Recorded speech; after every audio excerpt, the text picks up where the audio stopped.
Okay, and we're live there. Awesome. Very cool. Let's see what we got here. Things are happening.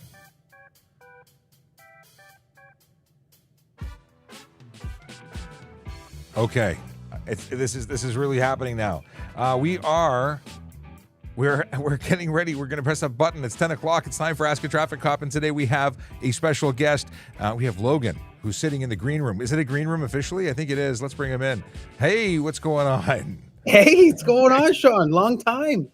You know what? Yeah. It's not just these static pictures of you getting ready for poster art. Yes. Well, I was getting to a point yesterday. I'll tell you. I'm not gonna lie. I'm kind of fangirling here. I mean, fangirling. Yes, fangirling. I mean, the only thing that can make this better is if Ryan Reynolds came in, and then wow, it would. I mean. Well, you know, it's awesome. You've been doing this for, not in the same format, but you've been doing the TikTok thing with Kendra and Safe Communities for a long time now. Oh, yeah. Oh, I'd say probably 3 years now, I think. 3.5 years probably. Is it that long? It took a while to get into it, but I think I'm pretty comfortable, I think. Well, both you and the beard are making waves. You know, I'm not one without the other. You know, it's either all of it or none of it. That's too funny. Well, this is awesome. I don't think we've ever done a guest on TikTok exactly this way. And just to make sure, can everybody hear everybody? Can everybody out in the interwebs actually hear both myself and Logan? Just making sure. I'm looking for that. We got Morgan's taken says it's a good beard, and Colin Hartner says okay, good. Master technician has heard everything. And says hello from Peterborough. And hi says good morning, which is awesome. So let me get a couple of pieces of business out of the way. First off, my name is Sean Shapiro, and this is Ask a Traffic Cop. This is the Traffic Services channel, and we are the traffic unit for the Toronto Police Service. We handle collision response and investigation, Highway Traffic Act enforcement, and a whole bunch of other specialty things out of this building. And of course, we're the people who do the education stuff. We talk about traffic safety, traffic law, and police topics in general. And that's pretty awesome. So we do that. And then Logan, what is your official thing? Great question, Sean. So my official thing here in the beautiful, bountiful city of Brooks, Alberta. So there's a bit of a connection issue here between Ontario and Alberta. I am a community peace officer here in Alberta. So that would be the equivalent of a special constable in Ontario. And like Sean, my focus area here in the city of Brooks is traffic enforcement and keeping our streets as safe as possible, whilst also doing these babies.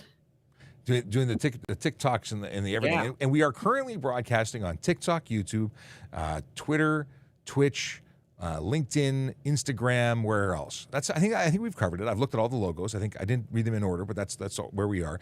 And if you're watching and you want to ask a question, you can certainly do that. Now, you can do something like Big Jeff Fresh did, who's coming in from YouTube, who said, hey-o.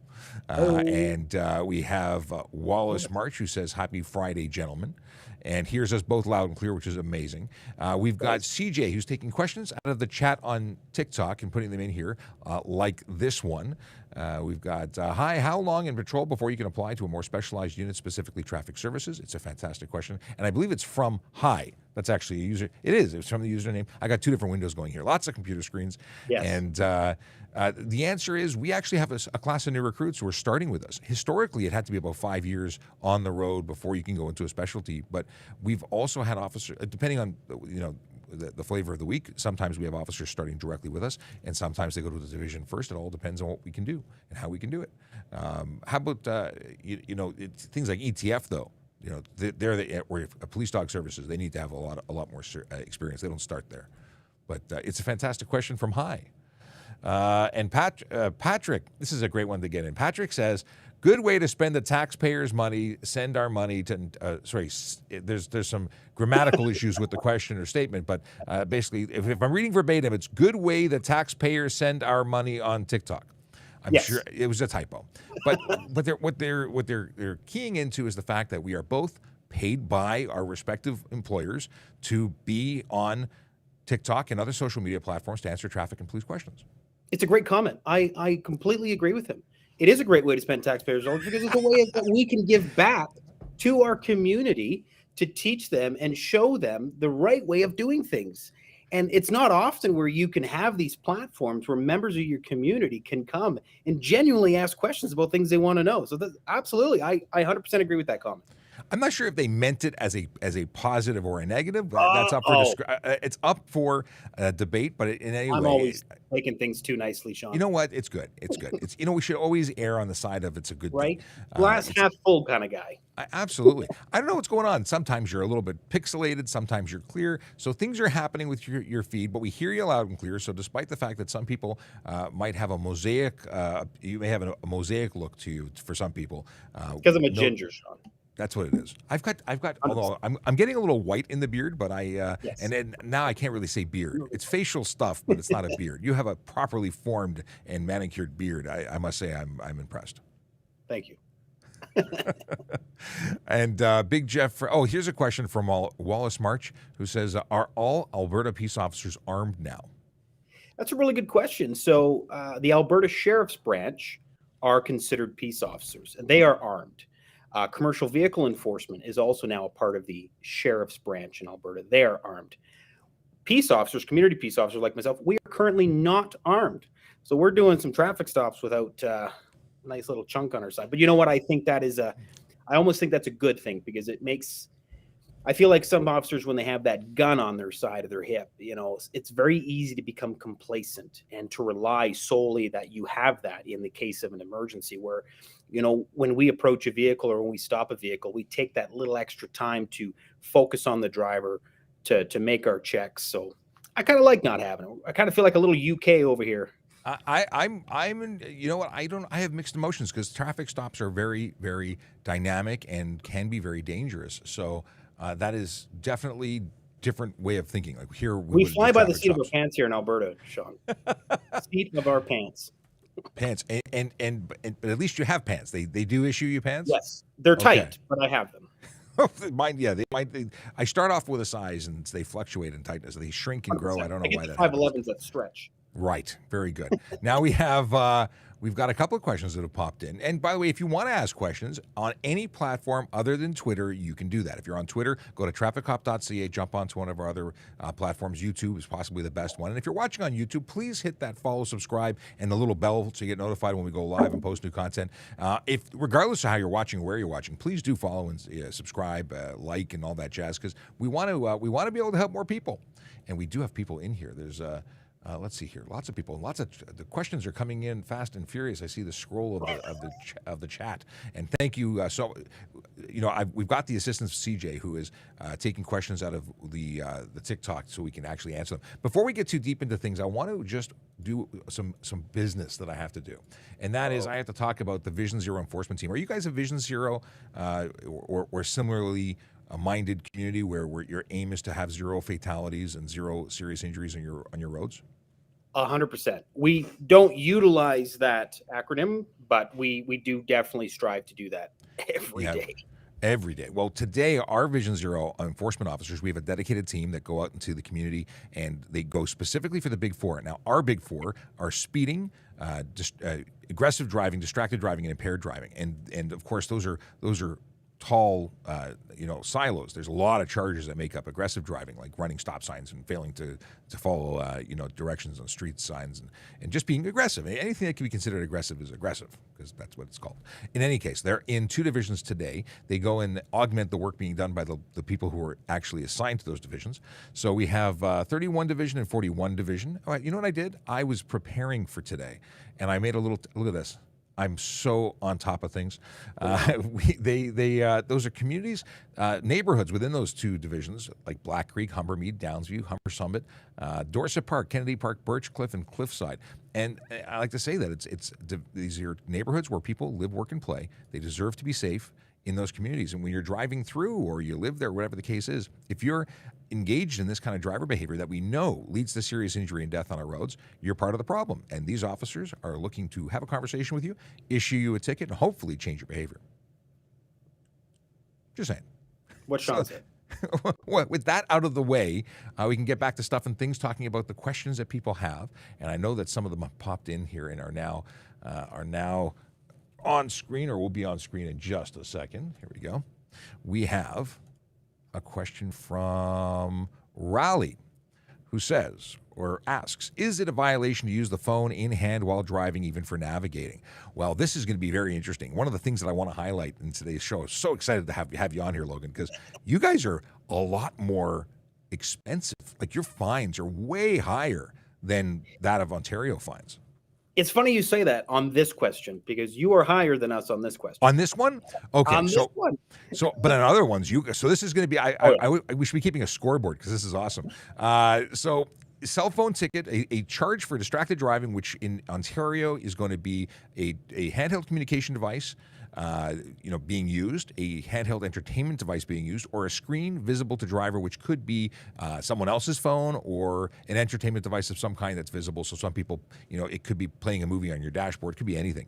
But here's the deal. For this one, yes, navigation screen is legitimate. However, not when it's in your hand. You can have the screen visible if it's mounted to your dashboard or mounted to a phone holder, and you can look at it, but you can't touch it, you can't interact with it, you can't do anything beyond looking at the navigation window. It means setting your destination before you get out on the road. So it is a violation. It's a $615 charge, comes with 3 demerit points, and 3-day suspension on your first conviction goes up from there, and it's not a fun situation to get that ticket. So what is it for you guys? So here in Alberta, if you are caught distracted driving, and this is a great example because we do see this quite often where people are using their handheld phone for the purposes of GPS. Mm-hmm. So it's a $300 fine here in Alberta. It's a discount, bargain. Yeah, a bit of a discount. And upon conviction, 3 points.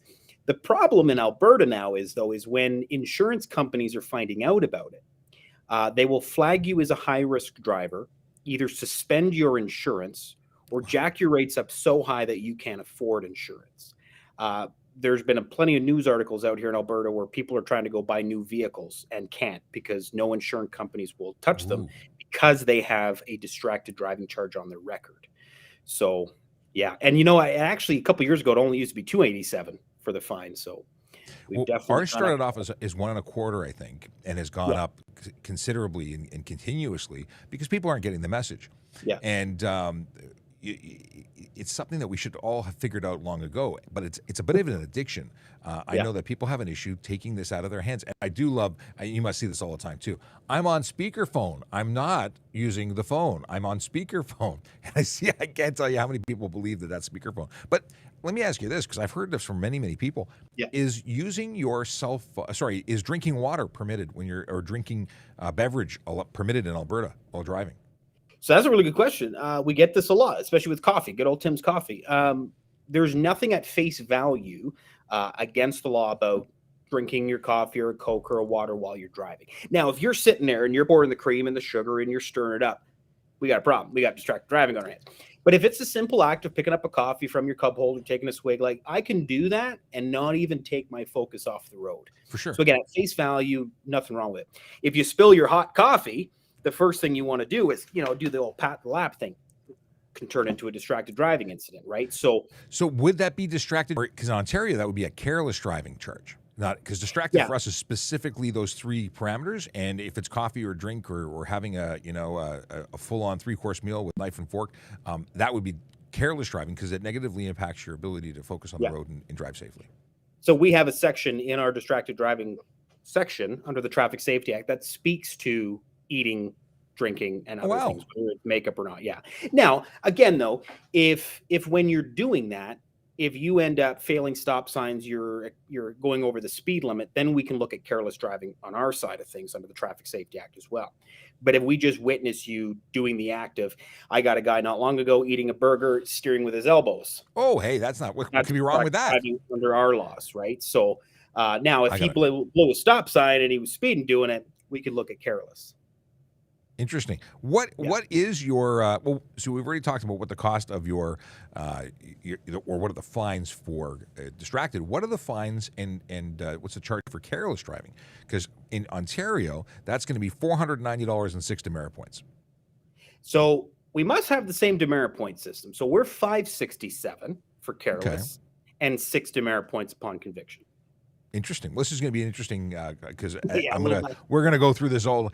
Well, how about this? Because this is probably going to be one of the biggest differences. I think you're much higher on speed, like the fines for speeding. So Yeah. let's get into that in just a couple of seconds. Let's go to a question from Tasha. If you have a headlight out, is it a big ticket? Okay, well, Tasha, in Ontario, you have to have 2 headlights and 1 taillight as a minimum. So if you have 1 headlight out, is it a big ticket? In Ontario, it's $110 for improper headlight. And there's no demerit points in relation to that. But it's a ticket. And really, you should be looking at your headlights. And my suggestion would be when you change one, change both. So if you have one go out, change both, because otherwise you're going to change one, the other one's going to go out in a short period of time because they were likely purchased at the same time. So that's my advice. And 110. So Logan, what's the story for headlights out? So any burnt light really in Alberta is roughly about an $89 ticket per bulb. So you got us a little higher on that one. What? That's shocking. Yeah. We're a little generous on that one. So, okay. But, no points with that because it's not a moving violation, so to speak. So. Well, oddly enough, and this may be different in Alberta, but I've had the opportunity to speak to some insurance professionals from the Insurance Bureau of Ontario. And is it Ontario? Am I making that up? Let's see here. So I have the information here it's Insurance Bureau of Canada. And they were saying that they don't much care about points. The points are about the ministry deciding when to send you a letter telling you that you are a terrible driver and need to make some improvements and changes in your life, and when to suspend you and send you for remedial instruction. But for the insurance policies or companies, they look at major and minor. They have different categories. And if you get 3 tickets that are minor, they basically put you in the next category up anyway. They count it as a major. So if you don't pick your driver's license and put it in your pocket and you're driving and you get a ticket for no driver's license, you do that a number of times, you're still going to put yourself in a high-risk category because you can't follow rules and you obviously don't respect the rules, or you have a memory where you don't know where your wallet is. It's interesting. Things that are interesting. I find it interesting. Hey, just to remind people who may be new to the channel, my name is Sean Shapiro. This is Logan from Alberta. And you didn't bring your cowboy hat. I'm inside. I didn't think I was gonna. I could have someone go grab it. That's okay. There's if you look at the artwork for it, you're wearing your album art. You're wearing your cowboy hat. And I got to say, I'm a little jealous because we have baseball caps now. We have forage caps historically, and we still use those for dress. But that cowboy hat is cool. I would wear that. Killing it. If they let me wear a cowboy hat, I would. Well, we do the baseball caps as well, but okay. Something about being here in southern Alberta with the rodeos and everything else. We like our cowboy hats. Yeah. Do you have a horse? We all have a little Yellowstone running through our blood. So we were so close to Montana. I mean, there's no difference. Same, but different. Right. Yeah. Okay. Well, if you don't already follow us, please do. Now, I need to put in you. Now, you've got your safe communities on TikTok. You're a variation of that on Twitter and I imagine Instagram. So we'll put some captioning up in a little bit so people can follow your channels. But you do basically what I do in Ontario. You guys do it for Alberta, and I love it. We've been having back and forths for quite a while now, but this is the first time we're doing a live this way. We tried a while back and had a total fail with technology, being on each other's lives using the TikTok. You did crash one of our lives before, and it was still to this day the best moment of my life. I mean, birth of my first child, whatever. Getting married, in comparison. I'm seeing glad. Sean Shapiro on my phone. Done. I'm sure your wife loves that you just said that. Oh, she does. She would agree. Look at you. Oh, she would agree. We listen to you every night for bed, and you slowly put us to sleep. I'm going to start taking requests. I'll read stories for bedtime. You should. You read the HTA. I'll read the TSA for Christmas, and Perfect. We'll do it 12 days of Christmas. Well, we'll have to do a mashup of some kind. So if you're not already following us, please do on whatever channel you're doing. Please share the live. If you're on TikTok, you can tap that screen until your fingers go numb. That helps. And it's not because we don't get any creator fund. This is not something, we're not trying to make money online. We are trying to get the message out about traffic safety, traffic law, and police stuff. And speaking of police stuff, first let me say that Emma says hello from Camrose, Alberta. Hello, Emma. And I don't know where Camrose is. Where is Camrose in relation to where you're at? Camrose is probably about 2 hours, 3 hours to the northwest. Yeah. I've never been there personally, but it's a small little community and it's a beautiful community. Right, I've got to come out and visit at some point. We have Sheila I'm going to make an attempt at saying her name correctly. Fauche. Let's put it up on the screen. She is coming in through your Facebook because we're That's all linked awesome. up and we're live streaming on your Facebook too. It should be because what does it say? This whoa. It should be because of one's out your look like a motorbike at night and can be misgauged. I am not understanding exactly what you meant. Maybe there's more. I'm going to scroll back because maybe I'm taking things way out of context here.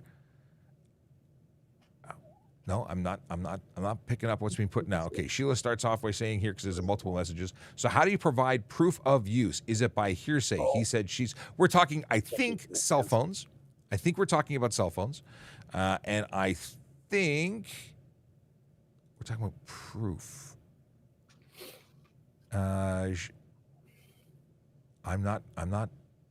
Okay. I'm really want to answer your question, but I'm not sure. So are we talking about, like, if we make observations of someone using their cell phone while they're driving, do we need proof, like a photograph, or can we make notes that we saw you? I think that's where we're going. I'm guessing, Sheila, please correct me if I've gone off on a tangent and misunderstood what you're asking. But the deal is that if we make observations, police officers and community constables, am I saying that right? Community council? What? Peace officers. Community peace officers. You got it. Peace officer. We're just going to call you. Peace officers is what we also go by. So okay. So So if we now we got more. Okay. And Sheila says hello from Newell County, Newell County. Newell County. Okay. That's our county that surrounds us here in Brooks. Gotcha. Oh, okay. So now we're talking about headlights. So if you're in a car with one headlight out, then essentially at night you can't gauge the distance an object in front of you, so you have one headlight out. You look like a motorcycle. Now I get it. So we're not talking about distracted driving at all. We're not talking about cell phones. We're talking about how do we gauge whether it's one light or two. The deal is, though, it does really change the way people assume. They assume it's a motorcycle off in a distance, and then it turns out it's a car 10 feet in front of them. It's totally different. Taking it up an entire lane. Yeah. Well, the headlight is a problem. But so what's the deal? So you said it was at discount. It's only $89, right?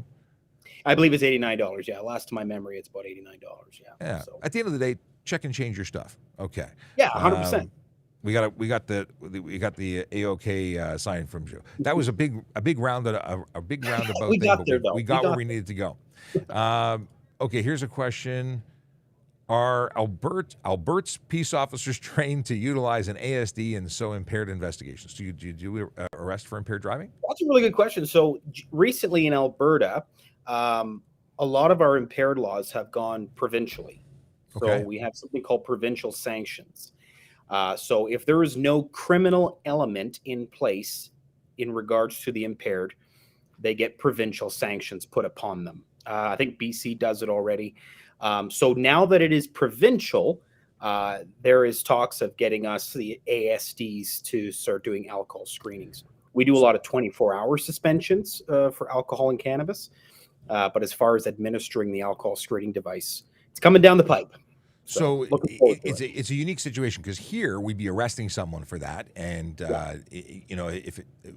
we don't have special constables doing traffic stops. So in this regard, we're very different into how we approach those things. It's fascinating to see how different provinces approach different issues. Let's see. Matt, and that's the funny thing, because I'm from Ontario. I grew up in Cornwall, moved to Ottawa, was there for 5 years, and when I was looking to kind of broaden my horizons, Alberta has probably more law enforcement agencies than any other province. Really? So, yeah. So it was a no-brainer to come here, actually. Well, I got to say, since you've gone by way of recruiting, I got to drop the message that Toronto Police Service is currently hiring. If you are interested in becoming a member of the Toronto Police Service, visit www.tps.ca/careers. We're looking for police constables, special constables, parking enforcement officers. Civilian jobs are posted regularly. So if you want to have, I guess, less nice weather than Alberta, but different background, we have a CN Tower. Check us out and get. We have our own little Grand Canyon here, so you have a Grand Canyon-esque experience. Yeah, it's pretty much Dinosaur Provincial Park. Beautiful. It looks like the Grand Canyon. I 100%. But fun story though. We lost one of my best friend, actually, who's from Ontario. He was a peace officer here with me. He is now with you at TPS. Really? So you are hiring, and you hire the best. Okay, So good to know. So Matt Black, C43 guy, says, can a G1 driver be accompanied by a person with a suspended license? Question for Toronto Police. Thank you for specifying who you were asking. G1 is what our learner's permit system is. It starts at G1, where you have to be accompanied by a qualified G-class driver, and the answer is no. The supervising driver can't be suspended. They have to be a licensed driver in good standing. They have to have 4 years experience, and they must be sober. They have to have less than 0.05 BAC. 0.05, yes, BAC, in order to do that. And but it's a fantastic question, and I'm glad you asked it, because I don't think anyone's ever asked that particular question before. How does it work for you guys? You have a totally different learner's permit system.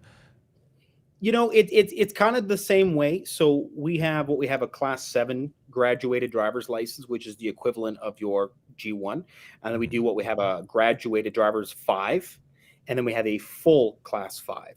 So while you are a Class 7, you can actually get your driver's license here in Alberta at 14 years old. Yeah. As you are a Class 7, you cannot ride with someone who is a supervisor. They have to be a minimum of 18 years old and have a full Class 5 license, no suspensions, nothing like that. Of course, same alcohol restrictions. And if you're not, it's a $324 ticket and 2 points off your license. And where we are here in Brooks, that's probably one of our biggest issues we have is people who are driving without the appropriate. Well, here's a fun thing to talk about with this G1 driver business. So first off, if you have a learner's permit in Alberta and you're 14 and you visit Ontario, your learner's permit is not valid. You have to be at least 16 years old to drive here.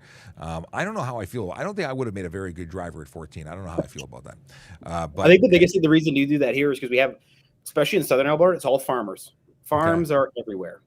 So you're getting a lot of kids driving their parents' trucks. So I think that's pretty much one of the big reasons why they dropped that driving age down here. So I think if everyone needs it, and you got to be working by the age of 16 because you're helping out at the farm, then I guess getting you taught how to do it safely early. In Toronto, I think that would be a recipe for disaster, but that's just me. Yes.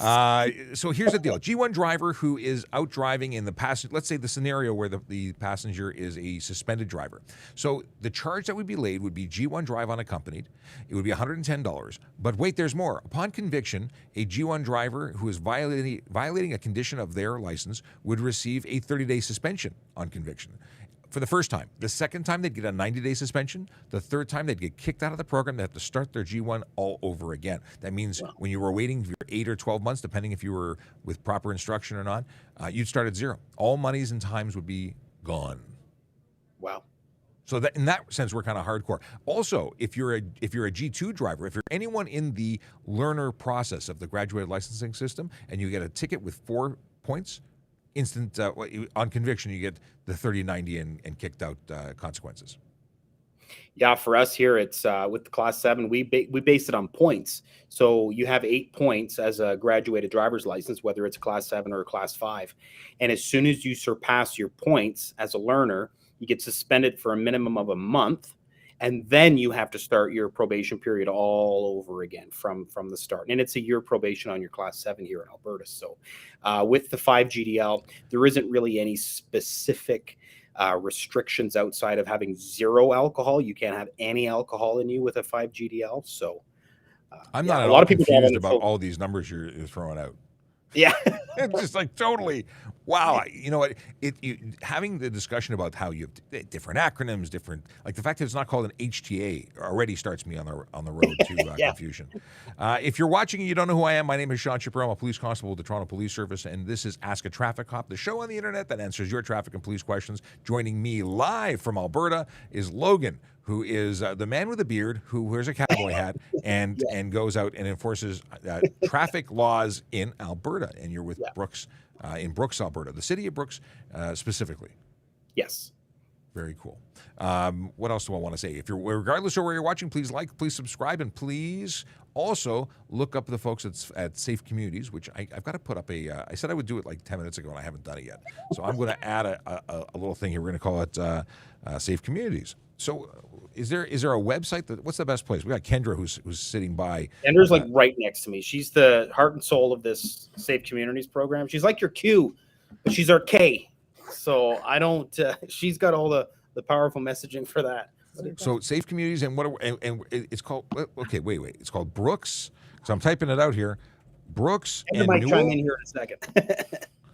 think Brooks and Newell Safe Communities, and it's at Safe Communities. Yeah, so it's Brooks and Newell Safe Communities. Yeah, and our biggest social media platform is definitely our TikTok and our Instagram. So what's your Instagram? Our Instagram is where is it? Oh yeah, safe_communities_. Insta. And I'm putting Yeah. this here, safe_communities _. Okay. We like our underscores. We like what? flat lines. They are fantastic things. Did I do it right? Did I do it right? We're Yes. spell checking live here. Follow them on TikTok. Follow them on Instagram. They do good stuff. And we do good stuff together. No, this is awesome. It's fantastic. Oh, we're all frozen on TikTok. Is that unfreezing here? You're looking pretty good on our end. Well, no, but I'm looking at TikTok, and the TikTok stream seems to have frozen. Many I don't know how you do it, Sean. I am. Okay, here, I'm going to do this little thing. I'm going to use the other phone that I was just looking at. It looks like we are frozen on TikTok, though. Here we're going to do. Okay, so here's what things look like on right now. I have a laptop in front of me, so that's incredible, Sean. But it does look like we are. Let me try refreshing this, but it looks like we're frozen on TikTok, so that's not good. Oh no, we're good. It may be my computer that was frozen. I don't know what's going on. Okay, let's take another. Oh, good. CJ said not frozen, but specifically on TikTok. Yeah. All right.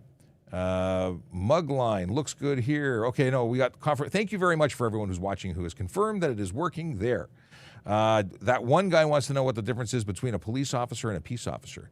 And I'm assuming it's going to be directed at you based on the fact that you are you and you see a peace officer on your screen.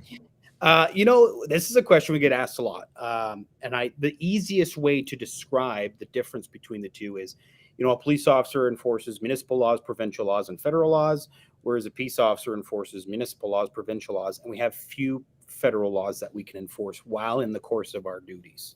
So very similar. I don't have to do all the major paperwork, though. Well, you know what? If you have less paperwork, then you are very lucky.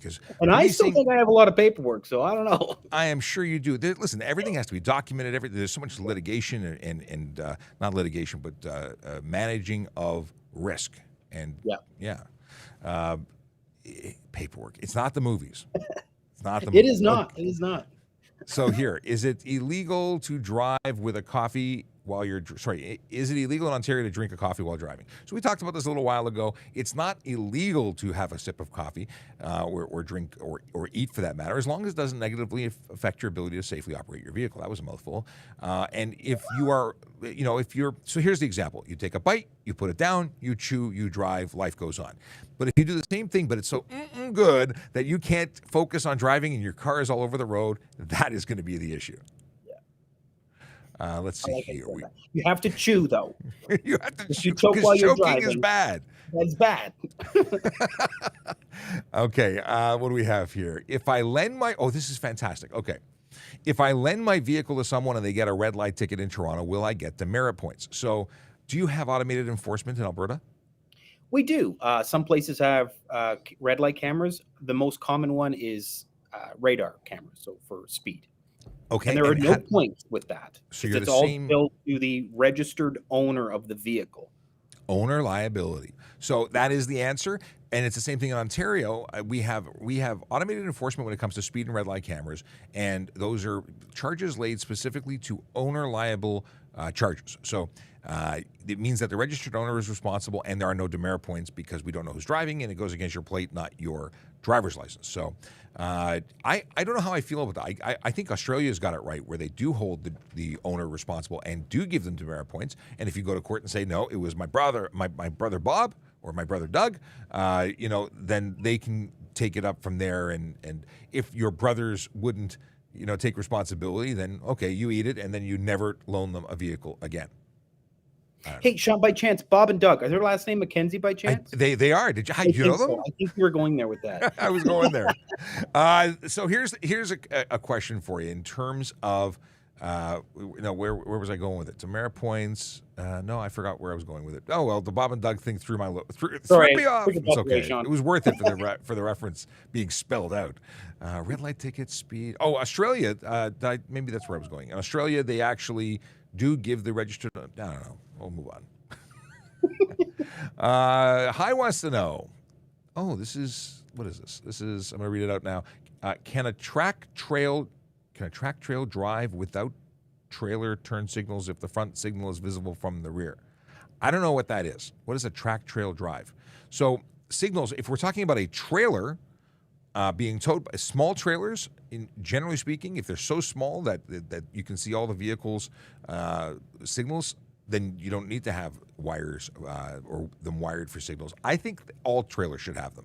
But in terms of if you can see the signal, it's not obstructed, I think you're okay. But it has to be based on the officer's observations and not your interpretation. Yes. So, yeah. And what's going on with you guys in license plates now?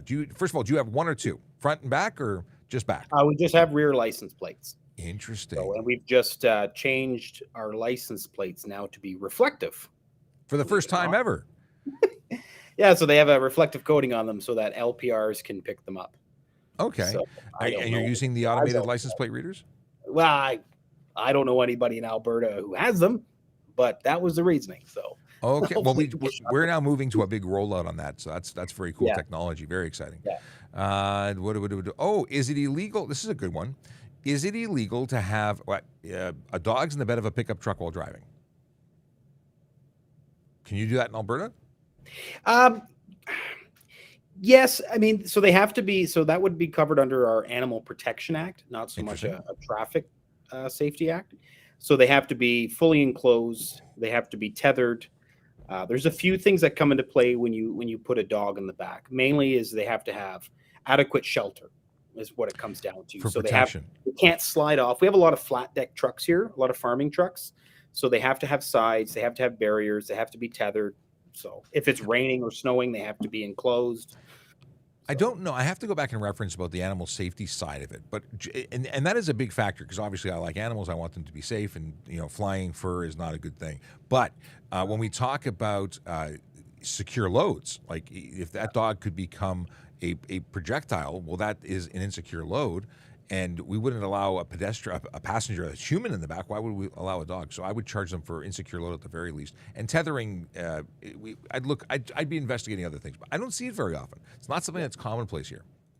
We see it a lot here, just with farmers coming in town. So those farmers, they feed us. They're amazing. They keep us going. Oh, it's funny that someone's asking this because you just recently covered this in a video. Can you drive a car with no doors? And you were saying that you legally, but not you shouldn't. Yeah, so it's a tricky one because there is a section under the Traffic Safety Act that speaks to your vehicle has to be in good working order, essentially from the factory. So obviously, if your vehicle is not intended to have no doors, you should have your doors on it. Now, we have a large car community here, and if you're taking a car from one place to another on a trailer and you want to take your doors off and you want to modify, I guess there's really nothing wrong with it. But when it's on the road, if the vehicle is not designed to have the doors removed, you can't remove the doors. Well, and that's where I'm at. A Jeep is designed, and those doors are for looks and to keep the rain out, but aren't part of the structural integrity of the vehicle. I would not want to be in a vehicle that doesn't have doors, that wasn't specifically designed to be operated that way. And although a minivan with no sliding doors on it would be pretty cool. Interesting. No, I'm alone on that. I drive a minivan. I think that would be awesome. You know what? There's lots of vehicles. Like you look at the old style food trucks and mail trucks. Those all had sliding doors that just disappeared. People drive with them open, and it's perfectly legitimate. But those, you know what? It could be cool. Is it like the caravan convertible if the doors open and just seeing a car that's supposed to have doors that doesn't have them, I think it'd be pretty cool. We have a fantastic question from someone we've never met and isn't sitting next to you. Kendra wants to know, what are your guys' favorite part of being famous officers on social media? I'll let you go first. I don't know about the famous part, but put it this way, I honestly, thanks Kendra for that. I just enjoy giving back to our community and communities abroad in any way we can.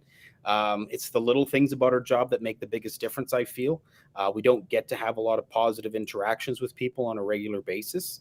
So if that means doing this allows for some positive, reactions, then that's why I like doing it. I'm definitely not doing it for any fame or, this is just a bonus that I get to be with you today, Sean. So just trying to help people. So Well, let me. Have you been recognized in your community as a result of your appearances on social media? unfortunately, both on traffic stops, in the public, I'm at Walmart with my wife. I mean, it don't matter. But it's nice. You know what? I've had very positive responses. I've had many meetings of people in the community who have watched and seen and know me. It's been very cool, very positive. So I got nothing bad to say about it. But it's interesting. You drive through at McDonald's and picking up a Happy Meal for the kids, and it's like, hey, I know you. How do I know you? And it's funny. So I'm 6'5", and people think I'm a short guy based on their interaction with the camera that they hold or the phone that they're holding. So every time they figure out that it's me, like, you're a lot bigger than I thought you'd be. You're a lot bigger than you are on TikTok. So that's pretty funny. But I've been recognized all over the place, and it's been wonderful. Very positive, and many people who really appreciate what we're doing. So I think it's fantastic. I love the love. But it's that we're making positive change, and we've done some surveys, and we've had fantastic feedback that we're making a positive change in people's driving. People have come back and said, where you helped me get my license, like you make me a safer driver. Those kind of things are fantastic, because if we save one life because of something we were doing, then everything's worth it. All that matters. Absolutely. For Winnipeg drivers, okay.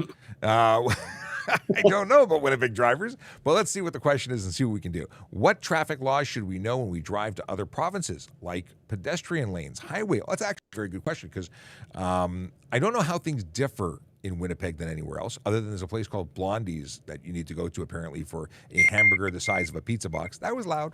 I don't know what that was, but that was loud. So aside from the Blondie burger reference, I don't know anything about Winnipeg. Is it cold there? I guess if you go up north, Churchill, Manitoba, where the polar bears live, she's cold. But I will say, one of the things that I get here a lot is when you pull someone over for speed and they say, well, I didn't know what the speed was. I'm not from here. That's the one I think that's the one that gets me. I'm not from here. Well, speed signs across Canada look the same. I think with the exception of Quebec, because I think they have some yellow ones, and in Quebec they do like minimum speed, maximum speed. But signage is a standard. So a speed sign here is going to look the same like the speed signs there. So the same attention you need to have in Winnipeg when you're driving, you have to have the same attention here. Crosswalks, for the most part, like I see a crosswalk sign actually in the back of yours, Sean, and it is exactly the same one we have. So and the truth is, these are, you get your G1, you learn 20 signs. These are like international signs. These are not unique and don't require coding or a legend to be able to figure out. They're pretty simple. So the biggest piece of advice that I would give to anyone who's traveling, and I've driven all over the world, is pay attention. Read the signs. Signs everywhere are signs. You got to read them, and you got to do what they say. And there's no defense. Like I've driven in Australia. I've driven I've driven pretty much everywhere, and they're all, unless it was a country that had a different alphabet and a completely, then I would just not drive, because I wouldn't know. But within Canada, you're talking about the same basic rules. Anywhere that honors your license is probably going to have the same basic rules of the road. And I think even when you're driving within your own province, somewhere you've never been, you still have to have the same attentiveness as you would in your own province as you would elsewhere. But more so because you're not familiar. Aware of, and you don't know how that municipality does their signage. You don't know what their speed limits are like. So, speaking of speed limits, I said I was going to ask you this earlier. Demerit points start where for you? 1 over. 1 over, you get demerit points? 2. No. Wow, we don't give demerit points until we hit 16. Oh, 16 no, yeah. kilometers over is when you get you go to 3 demerit points, but it's 0 to points when you are 15 or under, which is very interesting. So, okay, do you stop people for 1 over? No. But you know what? I think that's the biggest contentious issue with speeding as a whole, right? We as officers never want to be like, well, we don't look at the speed or whatever, right? But Everyone speeds. Anyone who ever you pull people over and they say, "Oh, I know, I never speed, I never speed." Everyone's lying, because most people drive within the 50 to 55 range when they're driving. Everybody speeds, and here in Alberta, you can get a ticket for 1 over. So we're usually looking for our high flyers, so to speak, in our problematic areas. But yeah, 1 over, 2 points, and it goes up in increments of, I think, every 15. I think it's 14 or 15 kilometers. It goes up a point to a maximum of 5. For us, it goes from 16 kilometers an hour to 29 kilometers an hour is 3 demerit points. From 30 to 39 is from 30 to 49 is 4 points. And then at 49, from 50 over, it's 6 points, but that's also stunt driving. Actually, stunt driving, technically, we'll talk all about, you guys have stunt driving charges too, I imagine. We have stunting charges, yeah. Stunting, okay, we'll get into that in just a sec. So what do you think is the minimum, the average ticket is going to be what speed? So we'll find a comparable to compare. That's what comparables are. I'll speak for myself. The most of the time when I'm stopping people, I'm stopping for 15 to 20 over. Okay, let's take a number then of 20. It's a nice round number. So a 20 over ticket's going to be about $180 and 3 points off your license. So 20 over in Ontario, if you're in a Schedule 1 area, which is going to be a regular road, not a school, not a high, that's $95. Well, there you go. That's with the victim fine surcharge, 3 demerit points, $95. Schedule 2, if you were in a school zone, $180. So we're actually, you're double what we are in a regular road. Do you have Schedule 2 or high risk areas that double fines? We do have construction zone and playground zone. Only in a construction zone that is clearly posted with all the appropriate signage is doubled. In a playground zone or a school zone, it's not doubled. It is just, so our school zones and playground zones are 30 kilometers an hour. So your speed would just start from the 30 and follow the same rule as our normal speed. It would just be the charging section would be different. How about 30 kilometers over? Do you know offhand what that ticket is? 30 kilometers over, you're looking at about $270, I believe, $270. Okay, roughly. We're and you're in the 4 points at that point. We're at 4 points, but we're 220. But we go to 450 if we're in a zone of the zone of safety. Yeah. How about 40 over? 40 over, you're going to be well over the $300 mark. I think it's 340 or 350, and 5 points, I believe. 5 points. Okay. So at 40 over, we're now in a realm where if your speed limit is under 80 in Ontario, that's stunt driving. So that's going to be take your car, you get a 30-day suspension on your license roadside, you get a 14-day vehicle impound, and of course you're charged with stunt driving, which has all sorts of magical powers in terms of because on conviction you're looking at a 1 to 3 year suspension, you're looking at a $2,000 to $10,000 fine, up to 6 months in jail.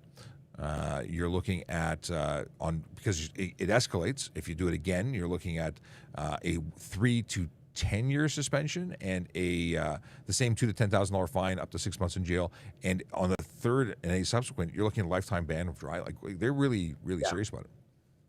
And then here, it's a monetary fine up into 51 plus kilometers an hour.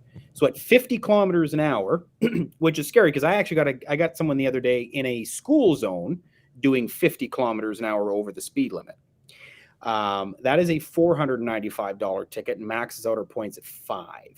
As soon as you hit 51 plus in Alberta, it is a mandatory court appearance. So you are issued a summons and the judge will decide your fate, which is usually a suspension for a minimum of a month. And we're looking at about a fine of over $1,000 or so. But we still don't tow or seize a vehicle for 51 plus. It's a summons on the side of the road and you're on your way. So our stunt driving is a summons, but it's because there's no set fine, but we take the car. And it's amazing. Here's one that one of my buddies just got. In a 90. Nice. 193. Not nice, but well, catching them is nice. The fact that they're out doing it is ridiculous. I actually think it should be criminal. And for 200 100%. Kilometers an hour, we have the option of going. We could, if it was dangerous driving, if they were doing more than just speeding. I like the idea of arresting that person and taking. Probably a smart car, wasn't it? I don't understand why people think that it's okay to speed to this level. A couple of really great questions. One that I want to address because I said I would, and they've asked on TikTok, and I've acknowledged them, but I haven't answered. I'm going to get to it. I'm going to get to the point. The point is, does a Class 1 in Alberta transfer to Ontario? So what is a Class 1? So Class 1 is a commercial driver's license. Your air brakes, full endorsement, semi-truck, the whole bit. Now, any driver's license in Alberta. So I'll just give you my own example. When I moved from Ontario, I had a full G license. When I moved here, all I had to do was go to our registry office or our DMV. I give them my old license. I give them a driver's abstract. It takes about a week. They just need to make sure that your license in Ontario was equivalent to what we have here, and it's just a straight swap. So I got a full Class 5 license here in Alberta just by doing that. And to my understanding, it is the same process for an Albertan going to Ontario, I believe, or an definitely Ontario coming to here. That's what the process would be like. No. As far as us going to you, I'm not sure. I don't have any. I think it's going to transfer. The only issue is going to be there might be physical requirements that are different. So you may have to take a physical. We have medicals with our Class 1 that is required to renew your license. So I would imagine if an Ontario person was coming to Alberta, they would have to get another medical done. Even if they just got one done in Ontario, they'd have to get another one done here to our standards. Okay. But the class would likely just swap over. Interesting. Lots of questions that have just come in. More from Sheila, who's coming in from your Facebook. Let's go here. Okay. Nice. Someone says that they love me, but I would not let anyone drive if it was up to me. That's I was called the CEO of no for the longest time. CEO of no. Yeah. Well, that's not bad. It's better than some things they could call me. But right. The truth is, I'm just telling people what the rules are, and the rules say you can't have a lot of fun if fun includes being dangerous on the road and breaking laws. I can't endorse or let people. I can't tell you that you can do something when you can't do something because I'm just here to give you the information. Glorified party poopers, Sean. I mean, that's it. What's that? We're glorified party poopers. I mean, party poopers, professional party poopers. I prefer professional. What do we see here? Has introduced left bike. Sorry. Try this again. Has introduced left turn bike lane in front of cars. This is approved unsafe. How to report. So in Ontario and Toronto, we have some bicycle lanes that cross over and allow the bicycle to position themselves at the front of the intersection, just in front of the crosswalk. I have no information as to whether or not this is safe or unsafe, but if you believe it's unsafe, you could definitely talk to the City of Toronto and talk to their engineers who would have put that into place. But I don't have a specific. I would try Toronto.com. That would be my suggestion. We don't have bike lanes in Alberta. Do you not have bike lanes? In Brooks. In Brooks, we don't. Okay. Wow. Because there's a lot of people who would move to Alberta just to get away from bicycle lanes. Here's a question about alcohol. Why is 0.0? It's actually 0.05, not 0.5. 0.05 alcohol limit used when the legal limit is 0.08. Inconsistent. Well, there's 0.05, which is illegal or not permissible to operate a motor vehicle under the Highway Traffic Act, and then 0.08 is when you get into what's not permissible and becomes criminal. So 0.05, you're going to get a roadside suspension. You're going to be suspended for 3 or 7 days, depending on if there's a first time or if it's happened again within 10 years. But that's why. One's provincial, one's federal, criminal. Yeah. And do you have the same thing or a similar thing? Yeah, it's 0.05 here in Alberta too. I Same believe deal. As well for the yeah. I think they made that pretty standard across the board. I'm pretty sure it makes a lot of sense. I think it makes sense. Yeah. And we catch a lot of people who have too much in their system and shouldn't be driving, but are driving, and both are important. And the truth is, any alcohol or any drugs, any impairment is impairment. So it doesn't matter how impaired you are. As soon as you're impaired, you shouldn't be driving. Akela Draconis, a regular viewer and friend to the show, says, "Hi, Logan, not to be confused with the other famous Canadian Logan from Alberta with the claws." How do you know it's not me? Yeah, really. I mean, I'm just thinking that you're not in this. I don't think is he Australian who's masking his accent for the movie? Yes. Yeah. But you know what? That is probably the best compliment I could get. It's better than Prince Harry or Ed Sheeran. So I like. Well, actually, somebody I saw it in TikTok. It's Ricky from Trailer Park Boys. That is you know what? I don't know. That's a good one. I'll I met take the that. guys. I was in Florida. They were at Universal Studios when I was there, and It's they were water looking under for the fridge, Sean. Water under the fridge. under the fridge. Okay, what is the penalty for DUI in Canada? What is the penalty? Well, aside from the $15,000 to $35,000, which is the average defense of that charge, let's read to you right from the criminal code, and I will tell you, because I don't want to give you the stuff that isn't absolutely accurate. Canada, where are we here? Criminal code, alphabetical. There we go. Okay, impaired. So, operation while impaired. Let's look at what well, it depends if we're talking just the basics. So, everyone commits an offense who operates a conveyance while the person's ability to operate it is impaired to any degree by alcohol or drug, by combination of alcohol and drug. And based on subsection 5, has within 2 hours after ceasing to operate a conveyance a blood alcohol concentration that is equal or exceeds 80 milligrams of alcohol in 100 milliliters of blood. I want to find you the consequences. And where is it? My goodness, there's a lot here. Is it not listed here? Come on. I don't want to give you bad information. I got to look it up. So I've just gone down the rabbit hole, and I don't have the answer for you because I think Drinking and driving is bad. Drink, yeah, don't do it. It's criminal. Seriously. Yes. Aside from what the consequences are, it's really irrelevant. The fact is that he's bad. The financial implications, though, like you said, like $25,000 to $30,000 on average, win or lose, easily. Like, and that's and the problem is it's one of the most litigated offenses. People want to fight it all the time because it doesn't look good and it's expensive. And in the meantime, you lose your job potentially.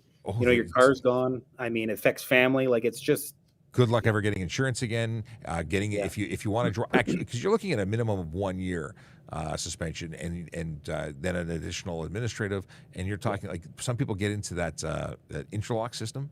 At like $300-400 a month to maintain that, and then you have to blow to go, and you can only drive those cars. And okay, it's bad. Don't do it. I'm gonna get myself a cheat sheet. I don't know why it's not here where I thought it would be, but you'd think that there'd be a consequence here. And the problem is I have to go deep diving into the criminal code to look it up, and I just don't want to. I've probably spent more time explaining why I'm not going to tell you the answer than just looking it up. But we're going to move on. How often do you stop new drivers, and do you warn them or give tickets? I don't know.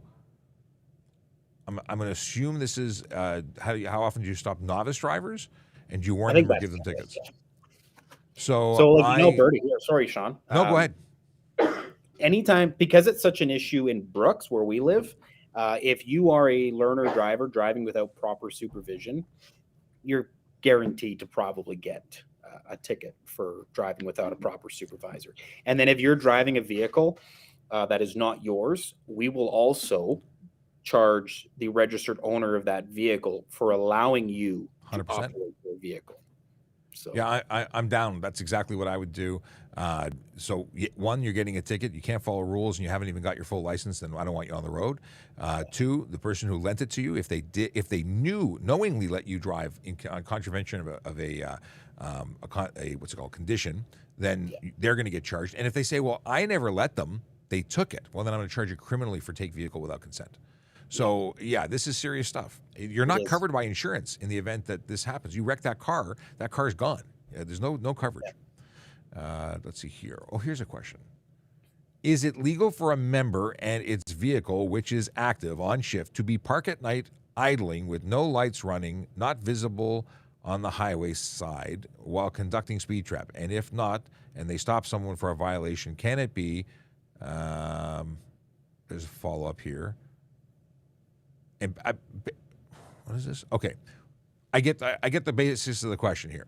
The question is, can we be parked at the side of the road, invisible, not in plain view, not announcing our place, and still do speed enforcement? And the answer is, for me, for Ontario, yeah. We don't have to announce ourselves so you slow down and don't get caught. The fact is you need to manage your own behavior and not speed. And then there's nothing for us to catch you doing. Same here. If I'm doing speed enforcement, you're not going to see me, because the whole basis of me doing it is to catch you doing your normal day-to-day driving habits. If I'm sitting out in the middle of open in a marked PC, I'm not really going to get you doing your normal day to day. Oh, here, Darren on TikTok. I just watching some. Someone identifies as a farm animal here. Doug.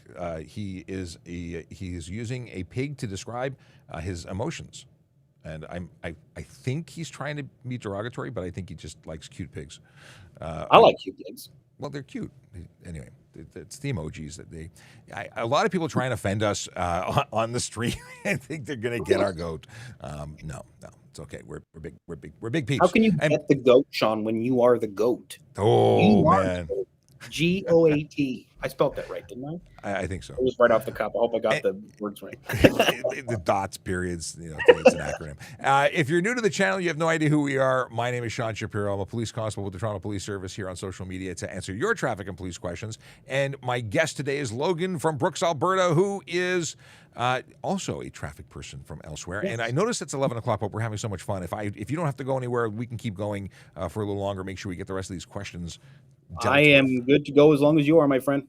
Okay, well, let's keep it going because this is awesome. I do have to go at some point because I'm teaching at the police college later. I'm doing a lecture on social media. We talk about social media to new people in the social media policing side of things. That's really cool that you do that. I think that is such an important community policing now, though, is so much more important than anything. So that to start adding that factor into training, stellar. I like seeing that. That's awesome. I like it. I like it a lot. We have a question from Sheila. Is Brooks actively hiring for members who are looking to transfer? Not as of yet, but keep paying attention to the City of Brooks website. You never know. Akela Dracona says, I got to bounce. I got a meeting at 11 o'clock. Stay safe and remember, don't have a good weekend. Have a great weekend. Well, thank you very much. Always the Mr. Positivity here. Yeah. We got, what is this? Oh, here is, we got Gemma or Gemma. I don't know how to pronounce the name. I apologize. That's my wife. Oh, hey. Gemma. I like Gemma. It's Gemma, but I like Gemma. Let's do Gemma. I've ruined it. Well, yeah, okay. Go on. So the question, it's more of a comment. Sean, you have really made my husband's life doing this live video. He's been like a kid waiting for Christmas morning. That's Come awesome. On. I'm blushing. My face is matching my hair now. There you go. That's awesome. Oh, this is interesting. Okay. And Sheila says we both rock. We'll have to do this again. This will have to be a regular thing, I think, because this is good stuff. Whatever you want, my friend. I'm always available for you. You're good to go? Okay. Honda Boy says, my friend was pulled over for tints, and then a cop conducted a test because his eyes were red. Is it legal? So we're talking about impaired testing. So in Canada, we have something called mandatory alcohol screening. Now, that is based on a drug testing. So obviously, they had suspicion, regardless of what the mandatory alcohol screening laws say. If I see that you may be, or I have reason to believe, suspicion that you may be under the influence of drugs or alcohol, then I'm well within my my rights to make a demand for various tests. But yeah, and pulling someone over for tints. What's the tint deal in Alberta? I was hoping you were going to ask me this. We have a law that says you can't have any tint. There's no limit. There's none. You can't have any. I like that. So if it comes from the manufacturer, and we get this all the time. Well, I bought it off the lot. If it's not from the manufacturer, you cannot have it. Same with front windshield. A lot of people like to put those brows on the front. Can't have it. You can't put any glazing on your front windshield or your side windshields. Your back ones, you want to make them like a limousine, all the power to you. But so your front driver side, passenger side, and your windshield, none. A lot of people directly left and right of the driver. If the fire department has to break it, it doesn't break. But the biggest issue is, especially in rural Alberta, we don't have a lot of street lights. And when you're trying to look out a pitch black window, you cannot see pedestrians. You cannot see properly. It impacts your visibility. So no, you can't have it at all. Amazingly, our eyes operate primarily on light. Who would have thought? When you reduce the amount of light that gets to go in the eye and bounce off the optical nerve in the back, they don't work as well. So if you reduce 50%, you're seeing half of what you should be seeing, and that leads to issues. Now, we have a couple of laws. We have safety standards here that say that you can have no more than 30% light blockage for the windows directly left and right of the driver, and nothing on the front windshield unless your vehicle was manufactured before 2017, so 2016 or older, and they allow the 3-inch brow. And new cars can't have them at all. But you can have the windows in the back as dark as you want because, hey, why not? But in Ontario, you can't even have reflective or color coatings that obscure the interior. So you could lay a charge for basically anything, but that's not reasonable. We're pretty reasonable about this. So if we can see you and you can see us and we can identify you, we can see if you're wearing a seatbelt, using your phone, doing what you're doing, then it's probably going to be fine. If we can't see you, and you're going to get not only the ticket potentially for your unsafe tint, making your vehicle unsafe for the road, meaning you could lose your license plates, but additionally you could get the other ticket under the HTA for so one's unsafe and one is the obscure interior. Yeah. So very cool weed, and it's perfectly legit to do the test. Yeah, just a long way to get that answer. Max ticket for driving without a license present is a min or max conviction. I'm not entirely sure what you mean, Mir. Maybe like if you're driving and you're pulled over and you don't have your driver's license with you. So let's go both ways. And I'm curious to know what the fine is, because in Ontario, if you fail to surrender a driver's license upon the demand of a police officer, it's a $110 ticket. Just failing to surrender it. We blow you out of the water on that one, Sean. We're $243. And that's the thing for failing to show proof of registration or insurance. And a lot of people have this stigma, and I don't know if I think a lot of it stems from officer discretion. Some people assume that, well, I can just bring it within 24 hours and prove it. That is solely discretionary on the officer to do that. Yeah. So, I mean, yes, we can check if you have a driver's license based on the information you provide us, but you have to have it with you. Not at home, not a picture of it on your phone. You have to have it with you. Yes, thank you. I appreciate that we have the same. So the deal is that 100 years ago, maybe 50 years ago, well before I was a copper, you had this 24-hour standard thing. And they were paper tickets, and the officer was being nice. But the moment you fail to surrender it for reasonable inspection, that is the offense. If I have to do the homework now to figure out what you didn't do, I might be able to verify that you're a licensed driver, maybe. But at the end of the day, you have committed the offense, and showing it to me later means absolutely nothing. Yeah. Now, you said it's $100. It's the same fine for ownership, which for us is going to be $110 as well. If you forget your permit, or you can't surrender it. It doesn't matter if it's at the bottom of your glove box, and by the time we come back with a ticket, if we've written it, we've written it. We could take it back, right? You have to have it. Reasonable at a reasonable amount of time. And then the insurance, we've actually changed the insurance. So the driver's license is the actual original card. When we talk about the permit, it could be the original or a photocopy. We call it true copy, front and back. That's an acceptable option. We actually suggest people use a copy in their vehicle so that no one steals their car and has the original document, which they then forge and sell the car. So that's a thing. I personally don't leave any documents in the car because I don't want people to know where I live. That's just me. The last, though, is insurance. Now, Ontario has changed the laws for insurance cards. You can provide an electronic copy, not a photo of, but an electronic copy that is provided from the insurance company. They have an app. Yeah, and we have the same here now, and that's recent as well. And it's got to be, and you get people that just take a picture. It's like, no, it's got to be a digital copy from the insurance company themselves. Right. And then, so if they don't show that, it's $243. Or even if they show it, but it's expired, it's a potential $243. But if we find out that there is no insurance, it's a minimum $3,000 fine with a mandatory court appearance. You're a deal for that, because so first of all, we're a $65 ticket if you don't surrender, but immediately. So we're super cheap on that. But if we believe, and if it's reverse onus. So if we believe that you don't have insurance, or we confirm and verify and then late charges, either way, it's on you to prove that you have insurance. So we can send you to court. It's a $5,000 to $25,000 fine range, up to 6 months in jail. It's a serious go. For no insurance. And we have a 3-year window to lay that charge. Oh, wow. Yeah, we have 6 months. 6 months is for all of our Highway Traffic Act stuff, but yeah. this is the compulsory All through automobile association. I can't say anything today. It's the compulsory automobile insurance act. That's it. Think about that. And I think ours is 45 days in lieu in jail if the fine isn't taken care of. Oh, really? By the due date. So there's always a time in lieu if the payment isn't made within the prescribed date that the judge sets. I think it's minimum 45 days or something. So Big Jeff Fresh says, so from everything I've heard so far, Alberta might have some higher fines, but Ontario has harsher consequences. Interesting. Because we are known to have. I'm picking up on that too. Yeah, it's not just Big Jeff Fresh. But I think, and that's a good point though, because when I first started working out here, I even wondered that myself.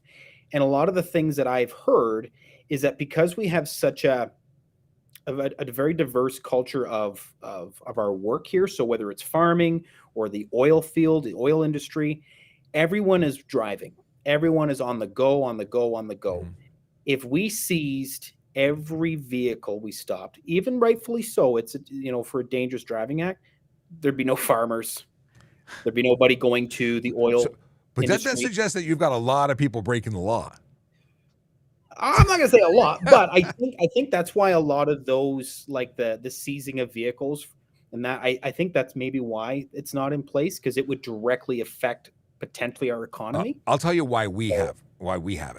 We have it because if the consequences are left to court and people play games and hire lawyers and extend things for years and years and years to play the game of will I get off by the officer not making it, and they have a high chance of getting out on technicalities, the costs to the public and the risks to the public safety are so high that the province, and they said this in interviews, I'm parroting what I read in an article, that they had to put administrative fines or consequences immediately, because that way you're getting some consequence even if it doesn't go anywhere afterwards.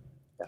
And I agree with that, because that's one of our biggest problems we see is them taking, when we go to court, we'll get tickets that are like almost 3 years old that are borderline charter infringement, because people just want to keep delaying them in hopes that either we don't show up or we get tired of the delay and we just toss it.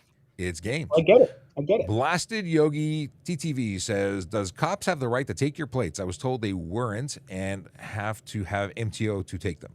So in Ontario, the Ministry of Transportation owns those plates, and we as agents for for them, essentially, we can seize your plates and return them to the ministry. Apparently, we're not supposed to make a wall camp. No, we have a liaison with the Toronto Police that works with the ministry. Everyone returns them to that liaison. The liaison returns them to the ministry. But absolutely. Same here. Improper use of a license plate, doesn't matter what it is. We can seize a license plate as long as it's covered under the TSA, and then we have the right to either return it to the registry office, or depending on why the license plate was seized, hold it until you have remedied the problems with your vehicle, and then we can give it back. I love this question. Why not answer my question? I didn't see your question. I don't see your question. I see the question asking why I don't answer your question. So I don't know what's going on. I'm scrolling back. I'm like, you know what? I actually had. Here, I'll flag it. You did. It got lost in the stream of stuff.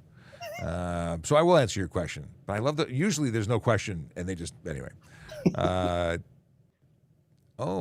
Here's an interesting one. Can I drive from Montreal to Ottawa with my Nunavut license?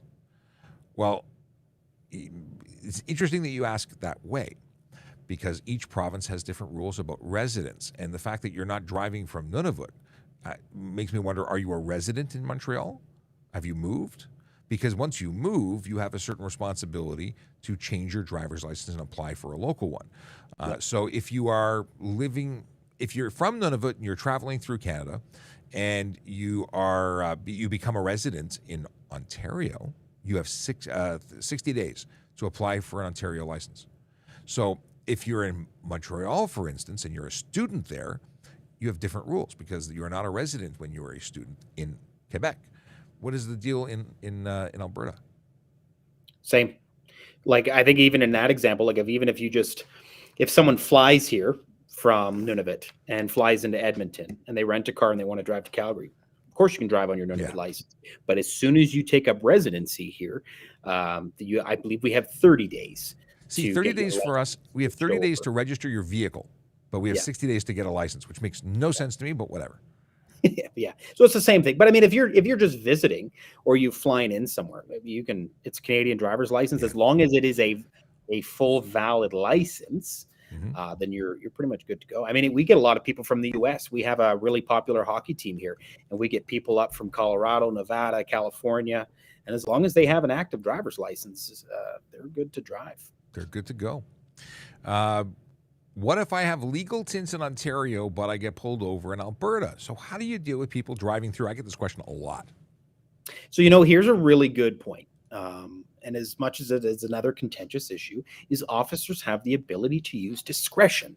So if I see that you have an Ontario registration form, and I know that Ontario allows a certain amount of tint, I'm going to exercise my discretion.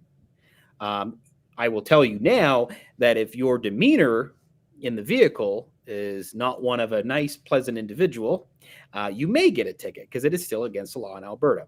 However, most officers, I think, would utilize their discretion properly and take into account that where you are from allows it. So, but if it's so dark that it's dangerous, well, then it's different. Yeah. If it's blacked out windows, I don't care where it's from. It shouldn't be on the road, and then you're looking at problems. And I've had people remove their tints roadside so they can drive home. I've done that with brows before, or like full-on windshield coverings. Or stickers? How about stickers? Decals. Yeah, decals. We got in trouble for a decal video. You probably seen it. Everybody gave us crap because we said decals and not decals. Well, yes. I like. How about battery versus battery? There's so many different ways to pronounce things, and I love the fact that everyone has disagreements. Somebody lost their mind because I called the FGX the Fred Gardner Expressway. As people said, they just said, "What do you mean? It's called the FGX." No, it's called the Fred Gardner Expressway. Anyway, those letters mean something. They do. They're acronyms. Sheila says, I thought there was a speed of 10 over and under difference for the allowance of tire pound ratio to cruise control or plus weather allowance. So you thought there was a 20-kilometer range before people would get pulled over? Is that what you mean? No. You're responsible for the actual speed of your vehicle, regardless of the accuracy of your speedometer or the tires and the impact that tires may make in your ability for your vehicle to know how fast it's going. And this is really good because I actually pulled someone over yesterday for speeding. And one of the first things out of the mouth is, well, I think my tires are too big and I haven't calibrated it. And I said, well, stop talking because that's also an issue. So if you put tires on your vehicle that may impact the way the vehicle operates, you need to make sure that those tires are calibrated to your speedometer because you are still responsible for the speed your vehicle is traveling. Yes, the actual speed. Yeah, a good way to go is when you have a GPS. The GPS will tell you likely the accurate speed, or more so than the potentially inaccurate, thing. Akela Draconis, who has left, but this has been lingering in the inbox. He says, Sean is the CEO of No until yesterday. Now I might be known as Cupcake. Yesterday I put up a video. I was home. I had to stay home for unforeseen circumstances. And as a result, I put up an animated cupcake explaining that the show was not going live yesterday, but that you would be coming to join me today. So, I absolutely loved it. And personally, if you could have an emoji over your face right now with a cupcake would be what it should be. Great. Yeah, like a little filter. Right. I'll work on that. What's the penalty for screen display visible to driver ticket for G2 driver? In Ontario, it's the same $615 as if it was a G1 driver, a G driver, an M1 driver, like anyone. It's the same charge. There's very rare charges in Alberta that pertain specifically to the class of license you hold. That would not be one of them. That would be a distracted driving charge regardless of the class. So, yeah. Here's a great question, and it segues into something else that's an issue. Is it illegal to put rhinestones on your plate cover? Bean wants to know. I like that you're trying not to laugh. But plate covers, as to start with, you're not allowed in Alberta. You're not allowed to have an obstructed license plate. So if you have a tinted license plate cover, you can't have that. Can you have a clear one?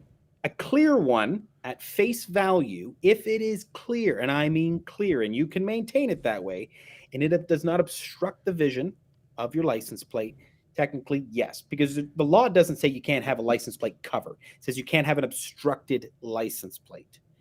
But in Alberta, with our county roads or gravel roads, they get scratched, they get dirty. It doesn't take very long for those clear license plate covers to obstruct your plate. So we don't recommend having them at all. But if it's beyond clear one, you can't have them. There's also an issue with polarized ones, which look clear to the eye, but are polarized to prevent cameras like automated enforcement. So technically anything over it for us would be an issue. We're not hanging out looking for clear covers all day long. That's not the focus of what we do. In Toronto especially, we're focused on the big four, looking for people who are putting lives at risk through their behavior. But it is an issue. And we've also seen the advent of electronically operated covers that will tint on a button press to be totally opaque or to flip plates. Those are all prohibited. But I do want to talk to you about something else in a little while, and just reminded me, radar detectors. So we'll talk about that in a second. Oh, yeah. But, that's something that we definitely differ on. We have, let's see here. Oh, why do we have 3 years to lay charges? What can happen in that time to justify it? So this is going back to the Compulsory Automobile Insurance Act in Ontario specifically. In the event that we're doing an investigation, we pull you over and you give us a card, and on its face it looks good, but you get involved in a collision, or you were involved in a collision, and through the course of that investigation while it's going through court, we find out that your insurance policy was not valid at the time.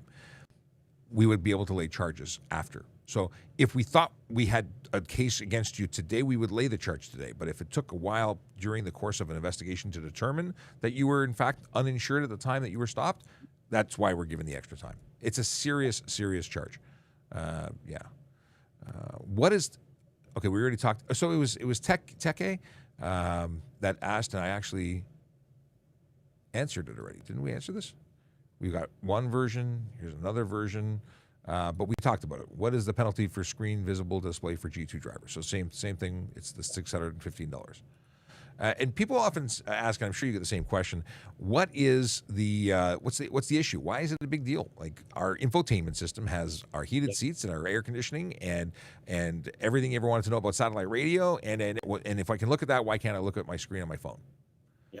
And even more so with Apple AutoPlay and Android CarPlay, when you can, or I guess it's CarPlay on both of them, but you can control your phone remotely. So what's it a big deal?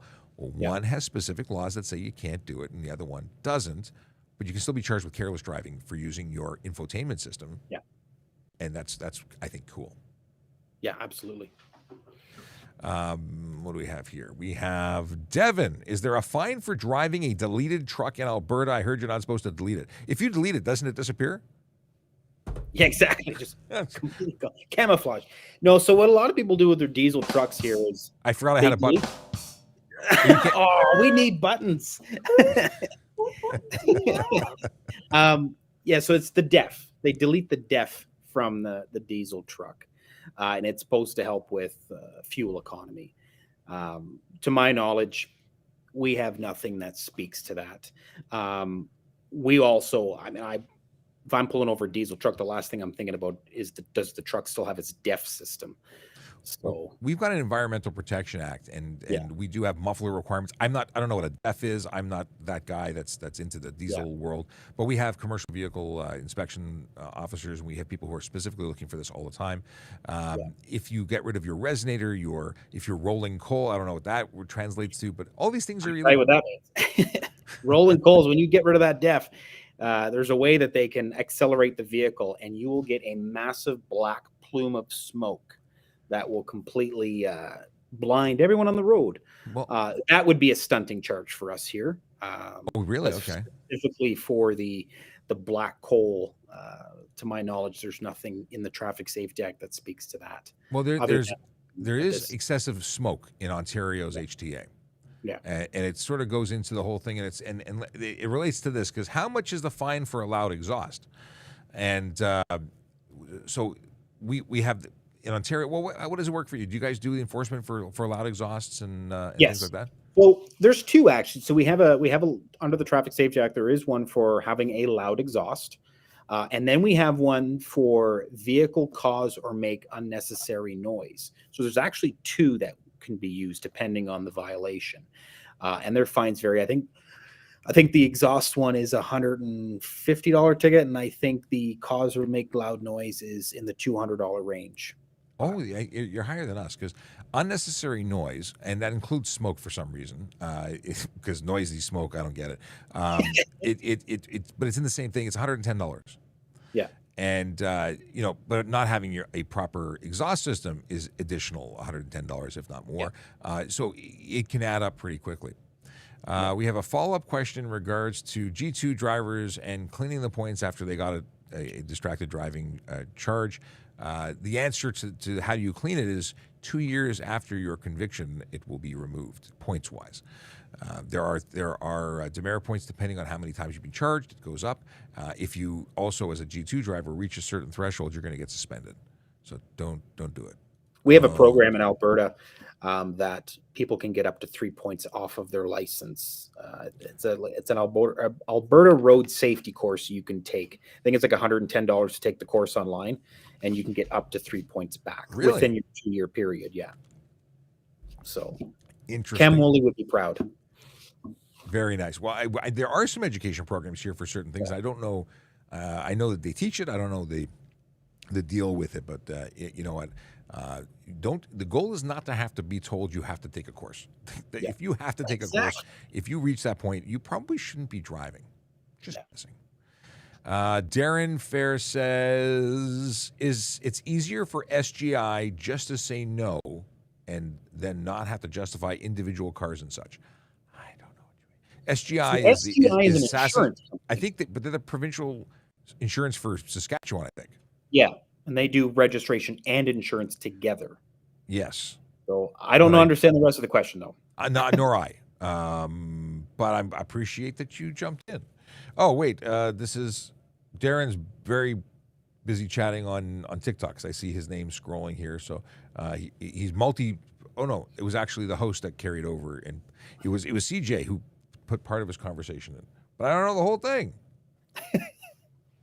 Devin says, I run loud exhausts on my ATVs. I get a fine for that, even though I'm in the woods not using it. I don't know what the story is. I'm not an off-road guy, so I don't know. But I do know that I've got like a week's worth of dad jokes. Logan, what do you think of dad jokes? Can't have too many. Okay. Well, before we hit a dad joke or two, Andre Pelche, did I say that name correctly? Yeah, Pelche. I think I'm correct. Hopefully I'm correct, because otherwise I will feel horrible. But thoughts on radar detectors. So we started talking about that, and then we forgot and moved on. So in Ontario, they're illegal. In Alberta? They're legal. I don't get it. Why are they illegal? Why? Please tell me the thoughts. You know what, though, to be honest with you, you could have the best radar detector in the world. By the time we turn it on and lock you in and turn it off again, I mean, we're still going to get you. But do you use radar at all, or is it laser that you're using for your speed enforcement? So I run a Stalker Dual DSR radar on my dash, and then my handheld is a Stalker LiDAR. So we use both, and both are equally as successful.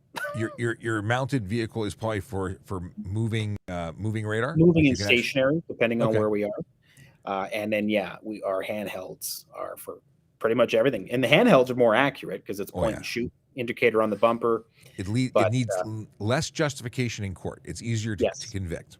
Yeah, but at the same time, because it's all about the skills, Joe. When it comes to radar, radar is an art. Yeah, if you get guys that just run it, and then if you're just running it, then you're going to give away your position in your radar. But if it's off and you do your estimations properly, then you can turn it on, lock it, and turn it off very quickly before someone even has the chance to have their detector go off and hit the brakes. So, I don't know why we allow them personally. I mean, it is what it is. I've pulled over a lot of cars for speeding with detectors. And so they're obviously not doing very much. So, how about how about jammers? Do you see jammers a lot? I'm not gonna lie, I don't really know the big deal with jammers. I don't know what they do. I'm assuming they're supposed to jam my frequency. What they do in particular with laser is they send out a signal that suggests they're traveling at a particular speed. So if it's a 60 zone, they put They tell it to go, or if it automatically changes to keep you 20 kilometers under, whatever the case is, they will project a false speed to a laser speed measurement device. But what people don't understand is that when we do speed measurement, at least in Ontario, we are confirming our independent observations. So if I see you speeding and you're pulling away from everybody, and I hit your car and it says 60, then I hit the car next to you and it says 60, but you're pulling away at a rate that is at least 20 over, I know you're speeding. And I don't have to, people don't understand, the offense is speeding. Whether you're doing 10, 20, 30, 40, 50, that's for calculating the fine. I know you're speeding. I can pull you over for speeding. 100%. We have the same thing. Yep. It's amazing. It's amazing how that works. But two pickles fell out of a jar onto the floor. They had to deal with it. I like that. I just like because of the pickles. I love pickles. I do like pickles too. Kendra, are you a pickle person? Is Kendra into pickles? Absolutely. Okay, good. Yes. You have not spoken nearly enough this live. I feel odd right now. What That's do you okay. call? I had my time on our last live. We had the social work questions outnumbering the policing questions. Oh my! Last one. So Logan actually. I got to save my voice. Yeah. Hey, that works. Here's a question: is it illegal to wear a police uniform from a movie while driving in public? So you are an actor, a background person, someone who is playing the role of a police officer. Aside from the fact that you are impersonating a police officer potentially, because you may just be someone driving home, but if you are perceived to be a police officer, your life might be in danger. One. Two, you may find yourself getting pulled over and investigated. In a military uniform, it's actually an offense just for wearing it. Yeah. But police uniform, it's a little stickier than that. I think they'd have to prove what your intention was. But at the end of the day, it doesn't matter what your intention is. It's extremely dangerous. Yeah. So don't do that. At very least, if you're an actor, go into costume and change. Or if you're an actor, put something else over your police uniform and don't be seen in public wearing it. That would be just a bad thing to do. What do you call a lazy baby kangaroo? Me? You're a lazy baby kangaroo? A pouch potato. Oh, I like that one. Are these your jokes? No, these are from the calendar my wife bought me. Oh, that's awesome. My father-in-law is all about dad jokes every day. I'm working on it. I'm working. Now, do you have children right now, or you're working on your first? We've worked on the first one, and it has arrived 4 years ago almost. Oh, hey! And then we finished working on the second one, and we are now in the incubation period. Fantastic. 2 months left. Some may argue that it's still work. You know. Yes. Yeah. So we're expecting a girl, actually. So Ooh. I'm doomed. I think that's a fantastic way to go. Girls are awesome. It'll ground me a little bit more than maybe I was before. Well, your hair might change color though. My beard's already going white on me there, Sean. So I'm already there. Everyone teased the snowman about his long and pointy nose. Luckily, he didn't care it at all. Wait. See, I think they're funny. Well, they're good. Yeah. I don't use these nearly enough. You should. I'm going to start using them more. February 21st. You have like a soundboard?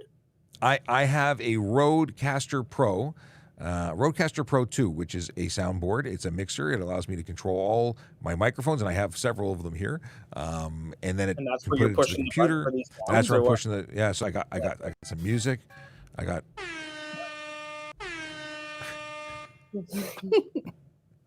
Let's see here. Now.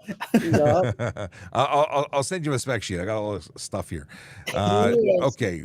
Tuesday's thing said thing. This is the one from Tuesday. It says, "Son, I think there's a hole in your sock."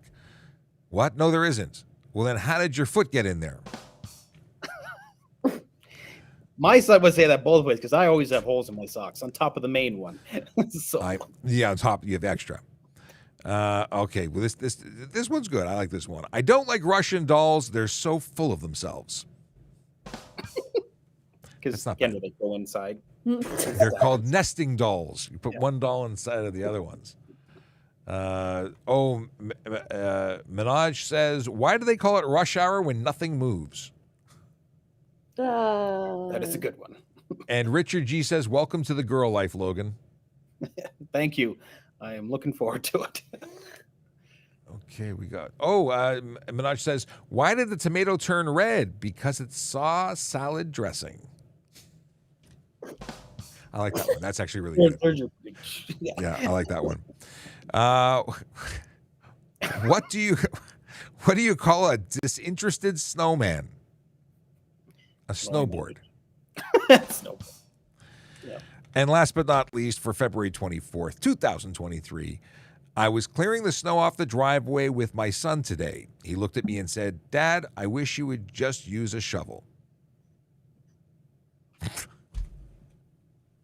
Where's your wah wah wah? Yeah, it went over my head, Sean. I'm not.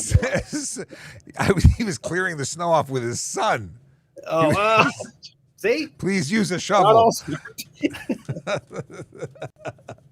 No. Oh my God. Okay. Darren says, "Do you know when bird fly in a V, why one side is longer than the other? Because there's more birds on that side." Fair. That's fair. Yeah. That makes sense. That makes sense. You're a hard one to make laugh. Yeah. Oh my gosh. You know what? Some of these are so that's actually a good one. I don't know. Should we delve into the Saturday Sunday one or leave that for the? Okay, I'm going to read it. Oh, yeah, okay. This one's good. This is good because you're in the incubation stage, so we'll go with it. Oh, there we go. Mary had a little lamb. The doctor fainted. I would faint. Oh my goodness. All right. Yeah. That's well. Listen, it is. We've gone like way over the 1 hour, but I've had a blast doing it. We've been on for an hour and 36 minutes. This is definitely longer than a normal live stream for us, but it's been a lot of fun having you on here. Yeah, we don't really do an hour, and this is an hour and a half, or more than an hour and a half, so it's awesome. Let's see here. Dylan had follow-up questions. Is it illegal to wear a police uniform? No, we talked about that. Is it illegal? Oh, blah, blah, blah. Is it illegal for someone to own an outdated police uniform? There are laws coming into play based on recent activities in Canada, where having a police uniform or something that can be misinterpreted as a police uniform may in fact become illegal and restricted. Dylan says, "What do you call a police officer riding a horse in Canada?" We've gone from questions to jokes, but I'm waiting. I'm waiting for the punchline. He didn't put the punchline in. I would guess that's one of the really cool things about living here in Alberta, especially in the southern part. Like, it's not uncommon to see horses going down the street here with riders, not stray horses, and getting coffee at Tim Hortons or doing their day-to-day. In a horse. Yeah, on a horse, not in a horse. In a horse would be a problem. On a horse is